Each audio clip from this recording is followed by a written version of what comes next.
In the vast savanna lands of West Africa, long before the creation of modern nations, a kingdom began to rise. Its name was Zazzau, a place of fertile soil, bustling markets, and warriors whose footsteps echoed through the centuries. The story begins in the 11th century, when small Hausa communities began forming dynasties. They were farmers, hunters, and traders bound together by the Hausa language and shared customs according to legend. Their ancestry stretched back to the great hero Bayajida, a stranger who arrived from the east and fathered the rulers of the Hausa states. Zazzau was one of the 7 original Hausa kingdoms. The land it occupied was a gift of nature. Rivers flowed across its fields, the soil nurtured crops, and trade routes connected it to distant lands. From the north came salt horses and cloth carried across the desert by camels. From the south came cola nuts and ivory, and from Zazzau itself came the strength of its people. It was a kingdom built not only on the power of kings, but also on the vision of queens. For the very name Zazzau comes from a woman, an early ruler whose leadership set the foundations for what was to come in time. The kingdom would also be called Zaria in memory of Queen Amina. But even in its earliest days, Zazzau was different, a kingdom where women could rule with authority and where leadership was seen as a sacred duty. The people farmed the land, they traded in bustling markets, they defended their walls from rivals. But they were not alone. Neighboring Hausa states, such as Kono, Katsina, Goba, and Dora, all competed for dominance. Each kingdom sought to control the trade routes and the wealth that flowed across the savannah. Zazzau stood in the middle of these rivalries and carved its destiny through courage. It was a kingdom at the crossroads, a land where cultures met, where caravans passed, and where history would soon be written in blood and stone. Among the rulers of Zazzau, none shines brighter than Queen Amina, daughter of backward Toranko. Her story is legendary, carried through centuries of oral tradition, and still celebrated today. Amina was not just a queen, she was a warrior, a commander, a strategist. She rode on horseback in armor, leading her armies across vast lands. Her sword struck fear into enemies, and her vision expanded Zazzau beyond imagination. In the 16th century, under her reign, Zazzau rose to the height of its power. Her campaigns stretched the kingdom's borders to the Niger River in the west and the Benue in the south. No ruler, male or female, in the Hausa world had achieved such expansion before. But Amina's legacy was not only measured in battles. She built walls around cities, known as Ganyu, were great earthen fortifications that stood as symbols of strength and unity. Even today, fragments of these walls remain a reminder of her genius. She secured trade routes. She demanded tribute. She ensured that every caravan that passed paid respect to Zazzau. Trade flourished. Under her watch, caravans brought salt cloth and horses from the north. They returned with gold, ivory, and slaves captured in her wars of conquest. The markets of Zazzau swelled with activity, voices from across the desert, mingling with the songs of local traders. Yet there was another side to her legacy Amina showed. That women could rule in a world dominated by men, she was proof of courage, proof of resilience. Proof that power belongs to those who dare to seize it. Her name traveled far beyond Zazzau, whispered with admiration and fear by allies and enemies alike.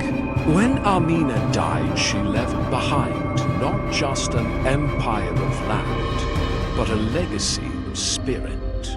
Her walls, her markets, her conquests all became part of the story of Zazzau, a story that would endure for centuries.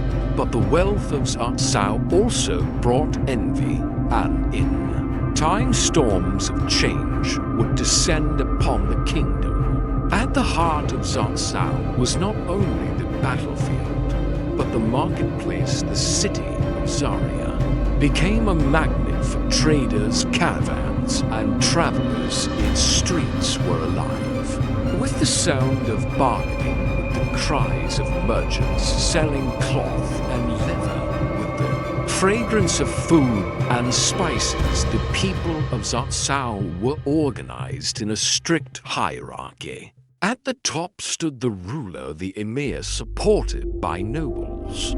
And warriors beneath them were the traders, artisans, and farmers who kept the kingdom alive. And at the base of society were the slaves, men, and women captured in wars of conquest. Their labor powered the farms and households there. Suffering became the hidden cost of Zazzau as wealth, religion shaped this society deeply. By the 15th century, Islam had taken root. Mosques rose inside the walls. Scholars taught the Quran, and Islamic law influenced governance. But older traditions did not vanish entirely. They blended with Islam. Festivals, rituals, and spiritual practices continued binding communities. With ancient roots, culture flourished in many forms. Storytellers recited the histories of kings and queens. Drummers filled the air with rhythm during ceremonies. Craftsmen shaped leather, brass, and cloth into works of art. Zazzau was alive with voices, color, and music. Was a kingdom of spirit as much as of power. But the kingdom did not live in peace forever. Rivals threatened from all sides. The Hausa states fought for supremacy. The Bornu Empire pressed from the east. The great Songhai Empire once cast its shadow from the west, and nomadic raiders sought to strike at caravans and villages. Zazzau stood resilient, but the world around it was changing. By the dawn of the 19th century, Zazzau stood at a crossroads. The trans-Saharan trade that had enriched the kingdom for centuries began to decline. New routes opened to the coasts, where European ships waited to carry goods across the Atlantic. The old markets were losing their strength. At the same time, a storm was rising across Hausa and Asmund and Fodio, the scholar and reformer, called for jihad, a holy struggle to purify Islam and reform politics. His movement swept across the Hausa kingdoms, and in 1808, Zazzau fell to his forces. The ruler of Zazzau fled. The once proud independent kingdom was absorbed into the Sokoto Caliphate. The kingdom became an emirate ruled under Sokoto authority. Its leaders were chosen by the Caliph. Its laws guided by Islamic principles. The independence of Zazzau was gone, but its identity remained.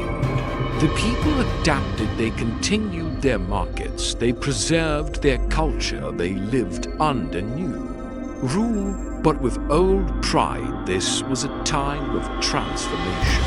Old walls still stood, but new voices filled the air. The Emirate of Zazzau became part of a wider Islamic empire that stretched across northern Nigeria and beyond, and through it all the spirit of the kingdom endured. Today, when we walk through the city of Zaria, we walk in the footsteps of history. The ancient walls built by Queen Amina still whisper of battles and triumphs. The markets still echo with trade. Just as they did centuries ago, the palaces and mosques still rise with dignity their walls, carrying the memory of kings, queens, and warriors. The story of Zazzau is not just about conquests and trade, it is about resilience. It is about a people who survived centuries of change, invasions, and transformation. It is about a kingdom that rose, from humble origins grew into a giant under Queen Amina, thrived in trade and culture endured conquest, and still lives today in memory and tradition. Queen Amina remains an eternal figure, a symbol of courage and leadership. Her name is celebrated in folklore, history, and popular culture. She is the embodiment of Zazzau as spirit. Strong, unyielding, unforgettable, the Kingdom of Zazzau reminds us that history is not only about empires that rise and fall. It is about people, their struggles, their triumphs, and their ability to endure against all odds. Zazzau was more than a kingdom. It was a dream of power, a hub of culture, a voice in the heart of Africa, and those centuries have passed. Its legacy continues to shape the present, reminding us of what was built and what still remains.